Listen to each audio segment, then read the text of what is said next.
This past weekend was the Devolver Digital Publisher Sale on Steam, and during that time they decided to let anybody play the Devolver Bootleg Collection for free.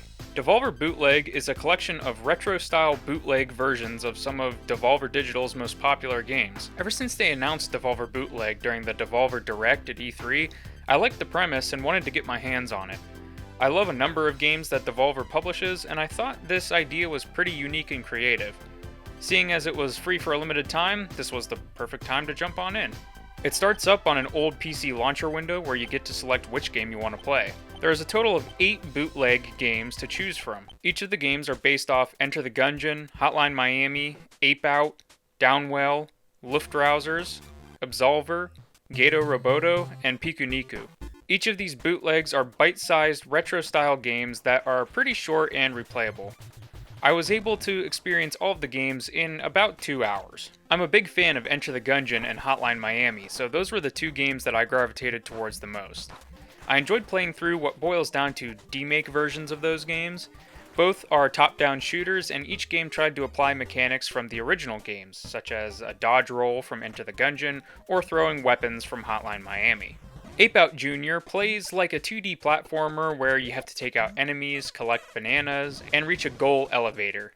Luftrausers plays like a 2D shoot-'em-up. There's even an upgrade shop so you can upgrade your ship while you're playing. Shooty Boots is a vertical falling shooter, much like Downwell, and Castlevania is a 2D adventure game. Both Absolver and Piku Niku are 2-player games that you can play with a friend. The Absolver game is a 2D fighter, referencing Super Street Fighter 2 Turbo, where each player can choose a fighter and some special moves and duke it out, while the Piku Niku game is a version of the basketball minigame from the original game. All the games are fun in their own right, but only for a short time. There isn't a vast amount of content overall, but that isn't really a bad thing. The novelty of this collection is what it's all about. Little retro experiences reminiscent of some fan-favorite Devolver games. This collection often goes on sale for 1% off, so Devolver, like so much of their company's personality, they're in on the joke.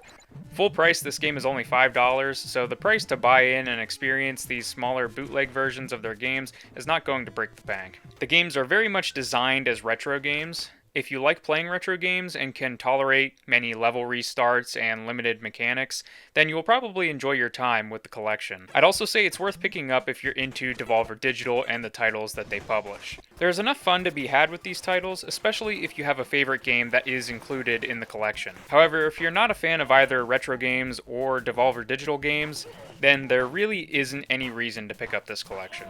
Overall, with the short amount of time that I put into Devolver Bootleg Collection, I had fun for an afternoon, and I appreciate that Devolver Digital is able to put out fun little projects like this. I would love to see other games get added in the future, or perhaps a second bootleg collection that includes even more games from the Devolver Backlog. If you're looking to scratch a retro gaming itch, then Devolver Bootleg is there to scratch it.